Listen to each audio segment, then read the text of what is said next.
اختي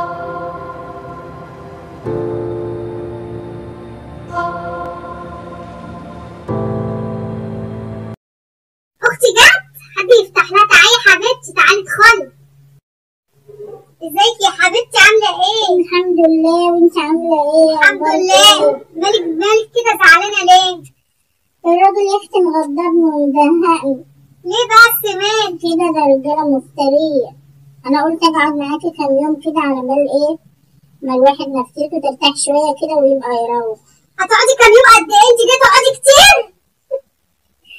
شوفي يا اختي، اللي انا بقول لها اقعد عندك يومين اعمل ايه؟ انتحر يعني؟ يبقى الراجل مغضبني وكمان اختي مش عايزاني اقعد معاها. لا يا حبيبتي اقعدي، بس بسألك بطمن بس. لا خلاص. لا ما تعيطيش. ما تقولي لي مثلا اقعدي معايا ولا حاجه على ما تروقي شويه، ولا تقومي انت هتقعدي قد ايه؟ مش عيالك معاكي وهتدوشيني؟ ده عيالك ما بيقعدوش ساكتين.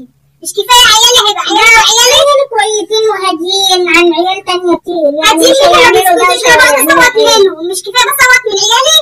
اقعدي براحتك، عرفيني طمنيني يعني. انا قلت اختي حبيبتي واقعد معاها كام يوم على بال ما هو صاحي من النوم زهقان ومش طايق حد يكلمه. يعني تطلقيني انا؟ يعني تيجي بعينك وتطلقيني؟ يعني ده يعجبك؟ اقول له ايه دلوقتي انا كمان؟ اعمل ايه طيب يا خرابيان؟ جايه تقعد لي بعيالها، اعمل ايه طيب؟ انا مش جايه بقى. انا اعمل ايه يعني؟ انا انتحر واريح نفسي وخلاص. تنتحري ايه يا ستي؟ انا قلت لك حاجه؟ فين يعني؟ ولا اعمل ايه يعني؟ لا خلاص انا همشي وخلاص. انت بدل ما تقولي لي نورتي ولا بتاع جايه تقولي لي يعني هتقعدي قد ايه وعيالك ومش عيالك. لا يا ستي انا هقوم امشي بقى خلاص. لا يا حبيبتي نورتي، امال انا اقدر اقول لك غير كده؟ لا خلاص بقى، نكمل الاول بقى. اقول لك على حاجه، الرجاله دول كلهم ما بيريحوش. انت شايفه الحوادث واللي بيحصل اليومين دول؟ انا اخر مره بصي ارتكب فيك جريمه وخلاص وريح. لا لا جريمه ولا حاجه. اتطلقي يا حبيبتي، احلى حاجه دلوقتي الطلاق. لا مش اتطلقي واشتغلي يا سيدي. خلاص بقى انا هقوم. لا اقعدي اقعدي بس. هقوم امشي. لا يا ستي لا انا اقدر ازعلك؟ ده انت حبيبتي. اقعد بعد كده استحمل بقى اللي هو بيعمله فيا. واحد بيته احسن من لا يا حبيبتي اقعدي. لا محدش بيشيل حد يوعي لي بقى اليومين دول. لا خلاص اقعدي بس، ما تزعليش.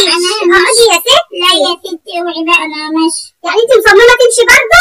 طب خلاص مع السلامه يا حبيبتي. همشي. مع السلامه. يلا مع السلامه. مع السلامه. يلا اهي مشيت الحمد لله، مشيت وراحت. قال ايه هتيجي تقعد لي بعيالها؟ ناقصه وش انا؟ مش كفايه عيالي عليا؟ لا جايبه لي عيالها وتقول لي جوزي مزعق. ما انا مال يزعلك ولا يطلقك؟ انا مال انا يعني اطلق عشانك انت وعيالك؟ لا يا حبيبتي. يلا هي مشيت الحمد لله.